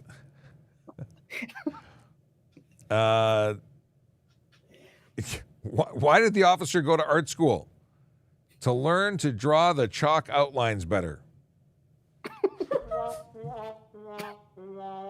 Yeah, there we go. Okay. What is this? Oh, Big Mike says, "I thought I told you petty cops to stay off TikTok."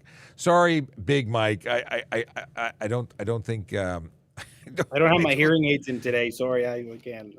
Yeah, but you don't have to watch Big Mike. But I will tell you that the more you engage on our platform, the more TikTok thinks you like us. So we'll probably be seeing a lot more of you. We appreciate it. Jesse Doyle wants to know if he's a bad person for having 5% tint. Bad person? No, you're not a bad person because you have tint. You just someone subject to the consequences of having the tint. I give a lot of people speeding tickets who are actually very nice people who have just done something very bad or have made a mistake. Doesn't mean they're bad people, though. I will tell you that I think dark tinted windows look cool. They look cool. Oh, they do. There's no question. I'm a car person. I'm a motorcycle person. Yeah. I like a good-looking car, and I think tinted windows often look better because when you see the person in it, the car looks less cool. The car is cool, and then you put yourself in it, and you're less cool because it makes it tasteful. It can be a very tasteful look with nice tint on it. But I also acknowledge there's safety concerns, and there are laws that prohibit the use. So show cars that don't go on the road, I tint them all you want. They don't go on the road, but you have to comply with the laws when you're on the road. Here's always I do love these questions that say best way to get out of a ticket. So let me ask you this. Don't get Let's, caught let's and don't don't do it. get caught. No, be responsible and pull over. Dang it. But I will say this. The deal is when you're pulled over by police, what happens or by an officer of the law is be polite, take responsibility. You know what? Not every interaction with a law enforcement officer has to result in a charge. Very often it will, because serious offenses need serious charges. But if it's something minor, we do have discretion. And if you're polite and take responsibility and don't have a history of doing it, you might get a warning. And if that's what you mean, like how do you avoid getting a ticket? That's a really good way to do it. If you say that we're lying and that you weren't doing what we're saying that you did, probably you're going to guarantee that ticket's issued, because you're not going to convince us that we're wrong. Yeah. We're kind of professionals in the area who focus on seeing things and writing them down. That's all we do. We see things, we write them down. And I mean, the thing is like most time we stop people, there's normally multiple offenses that we can end up finding on that stop. A lot of times we stop people for speeding or any other offense. A lot of times you get a lot of documentation issues that could cause other fines. Mm-hmm. And your demeanor and the way you approach us on the side of the road can largely dictate whether you get 2 warnings and a ticket or 3 tickets. So even though you're good for all the tickets. Yeah. Yeah. Like you're eligible. And that's where that discretion comes in, right? And just being, like John said, take it on the chin, I think Kendra has a question she wants to. She has a question. In there. I do. So. Someone is texting us a question to be answered on the live. Okay. They want to know why tint is illegal. Well, we kind of covered it, but we'll happy to go over that. It's because it reduces the amount of light that is seen, and as a result, you see less, and that makes it dangerous. Now, additionally, we need, as police and even the public, need to be able to see in to identify drivers. We need to be able to see if you're wearing a seatbelt, because that's one of the laws we're enforcing. We need to see if you're using your cell phone, because that's one of the laws we're enforcing. We need to be able to identify the driver, because we want to make sure that and for Amber, we have Amber Alerts. Do you have Amber Alerts? Yes, we do. Yeah. So Amber Alerts, we want to see. We might be looking for a particular person, particular drive. Like, there are reasons to be able to see, and you're not entitled to privacy in your vehicle. And even though people say they want to pick their nose in private, and that's the reason they need tinted windows, they don't actually need tinted windows. It's got nothing to do with the safe operation of the vehicle. It's all about looking cool. Now, some people make the argument that it reduces solar load. It's less wear and tear on your air conditioning because it's cooler in there. Their eyes hurt, their skin hurts, their whatever the reasons be. But those are not justifications. Now, here's a question: do you have medical exemptions in Alberta for tint? To my knowledge, no. I have never seen it. I've never even heard of a doctor issuing one, so no.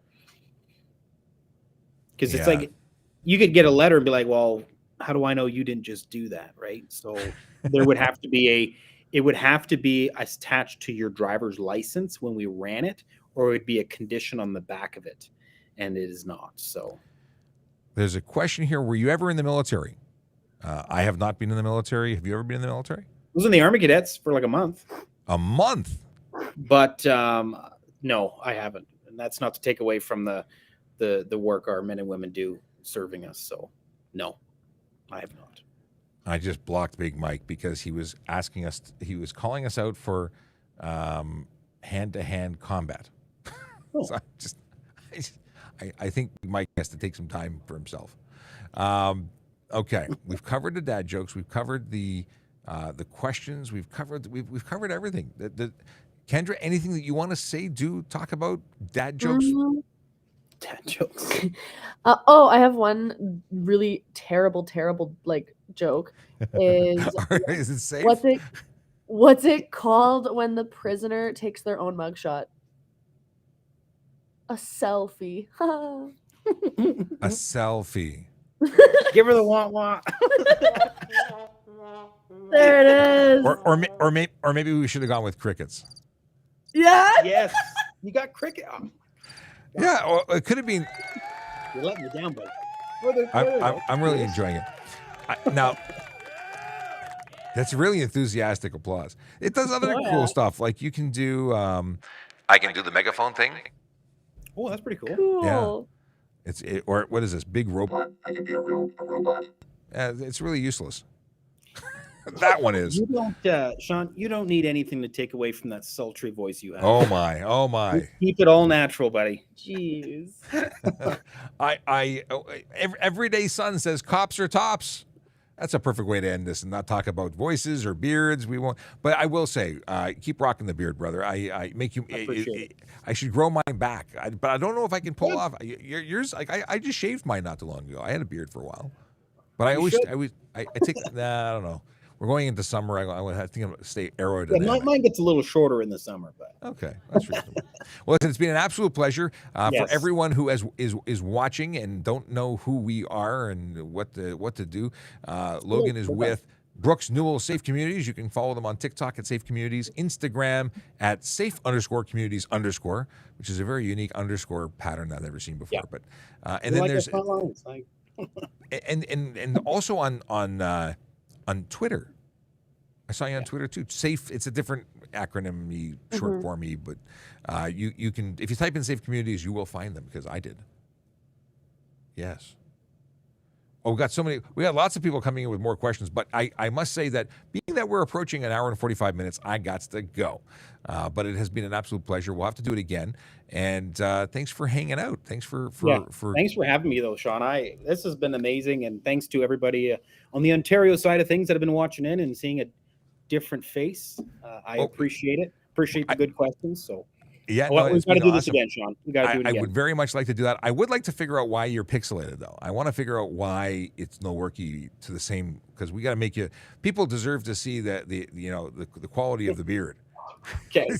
Well, our internet down here is not always the greatest, so I don't know. It's weird. We'll find a different studio. Yeah, that's it. We'll figure it out. Not to worry. But again, thanks very much. Have a wonderful day. Have a wonderful weekend. To anybody out there who is planning on having a party this weekend, going to be enjoying, maybe having a few drinks or something legal. If you're going to drive sober. No drugs, no alcohol when you're driving. You don't have to be over the legal limit to be impaired. And that's something that many people just don't understand. And when you've gone down that road and end up hurting somebody, yourself or someone you care about, there's no undo button. It's just done. So don't go there. And even though Aaron's not here, park legally, because Aaron will have a conniption if you are not parking legally. Do you guys do parking stuff? Yeah, we have a bylaw officer, Henry Clausen. He's one of our bylaw guys. He's awesome, and that's what he does. One sec, you have one parking officer? We all do it, but we have one specialist. Yeah. Gotcha. Yeah. Okay, so I was going to say we got to talk about how big they need to expand. Yeah, two double. There's a total of 3 of us. There's 2 of me, and then 1 of him. So. This is things we'll have to do a whole follow-up show just to talk about how many of you there are. Yeah. All right. There's only one of me, Sean. There's only one you. There you go. Have a wonderful, wonderful weekend. Thanks again, Kendra. Thanks for setting it up and asking one question and waving. Actually, and the joke. I appreciate the joke too. All right, we're gonna have the outro music because I got a button I can press. Join us Monday when we're back doing the same thing. Well, maybe not with Logan, but we'll be back anyway. We're doing the Ask a Traffic Cop thing, answering your traffic and police questions for that full hour. And that's it. That's all. We're out. Take care, Logan. We'll talk to you soon. Cheers, Sean. Take care. It is so cool to have guests. And then Logan, hang out for a second in the green room there. When we go off, we'll come back and chat for a couple. But just a reminder that we do this on all these platforms all of the time. So follow us on social media. Follow us on the Twitter and the Facebook and the YouTube. Trying to really expand on the whole YouTube thing. I think it's gonna be cool. Have a good one.